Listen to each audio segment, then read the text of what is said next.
Next, I acquired Uprooted by Naomi Novik, and I've just heard so many great things about this. Ursula K. Le Guin blurbed it on the back. Seemed like she really liked it. NPR liked it, and I've just heard from around kind of the web and booktube and other friends that this is a great book. So it's a fantasy that it sounds like it takes place in sort of an alternate Poland. A wizard that comes to claim a young woman every 10 years as a servant in payment for his protection against the dark wood, so the dark and evil forces that are kind of menacing this town.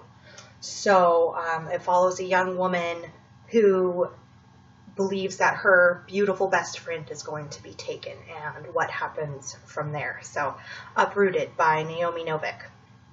Next, I got Beautiful Creatures by Cami Garcia and Margaret Stoll. This was $1 at my ongoing library book sale. And this one, I believe it's a YA. It's kind of a magical, mystical fantasy about a family of powerful witches called casters. And one young girl, she is struggling to conceal her own powers and beat the family curse. So a couple of years ago, this was made into a movie, and I know the movie didn't do very well, but I watched it on TV, and I actually really enjoyed it. Like, every once in a while, I just love movies that kind of take place more or less in our world, but with the fantastical fantasy elements. Like, one of my favorite movies is The Craft. I also love practical magic. So this movie kind of scratched that itch for me. So when I saw the book on the shelf for $1, I thought, why not? We'll give it a try. If nothing else, it probably should be fun. So Beautiful Creatures.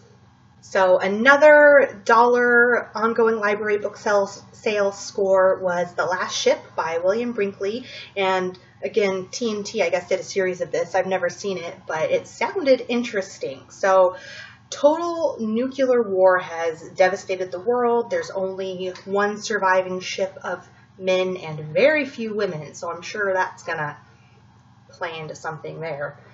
And only this one ship has survived. So the story is narrated by the captain, and it follows their search for survival through this nuclear winter and trying to find a place to go. So I don't know, it sounded kind of interesting, and I like these sorts of sci-fi post-apocalyptic things from time to time, so I thought I'd give it a try.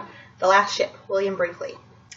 Next, I picked up The Art of Neil Gaiman by Haley Campbell, and this beautiful, beautiful book kind of encompasses his full creative life. It follows more of his major work, and it projects and examines, looks at his manuscripts, notes, drawings, cartoons, and personal photos, and just it further illustrates his creative mind. And I remember when this came out, I thought what a neat thing it would be to have on my shelf, since I absolutely love Neil Gaiman and his work.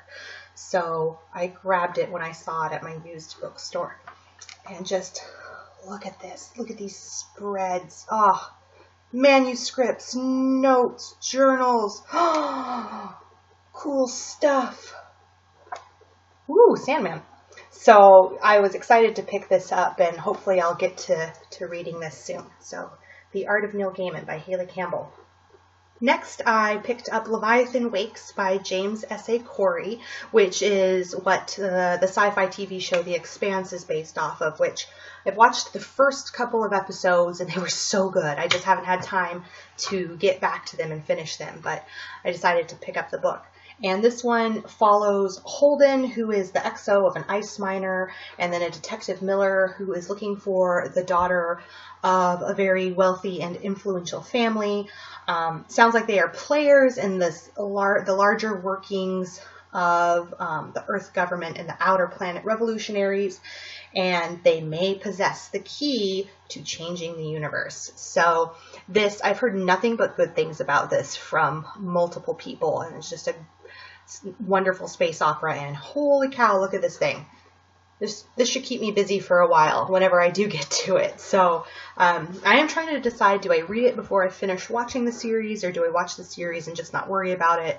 Because by the time I get to the book, it may not matter that I've already watched it. So if you've read it and watched the show, maybe give me some advice or let me know what you think. So Leviathan Wakes by James S.A. Corey. Next, I was excited to get The Grace of Kings by Kin Liu.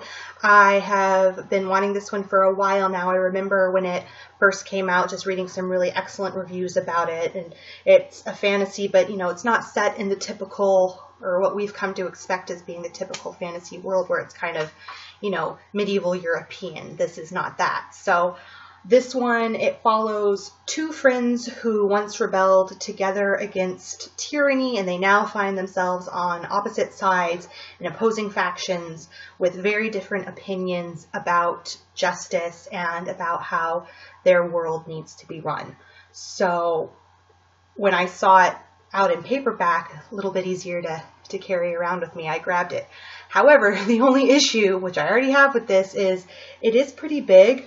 And look how tiny and lightly the printing is. It's so tiny and light. Like, I'm going to need a magnifying glass to go with my reading glasses. But from what I've heard about how wonderful the book is, I'm sure it will be worth it. But that is some tiny print. So, The Grace of Kings by Kin Liu. And then lastly, I have picked up several new Star Trek books. I grabbed Star Trek, Spock, Messiah. Not too sure what it's about, but he apparently becomes the most dangerous man on the planet Kyros, the Messiah. And that cover, it's amazing. So I grabbed that. I grabbed World Without End by Joe Haldeman. And this is the same guy who wrote The Forever War. So when I saw his name on a Star Trek novel, I thought, why not? We'll give it a try. That was a really good book. So, again, not sure, but the cover, I couldn't resist. It's ridiculous.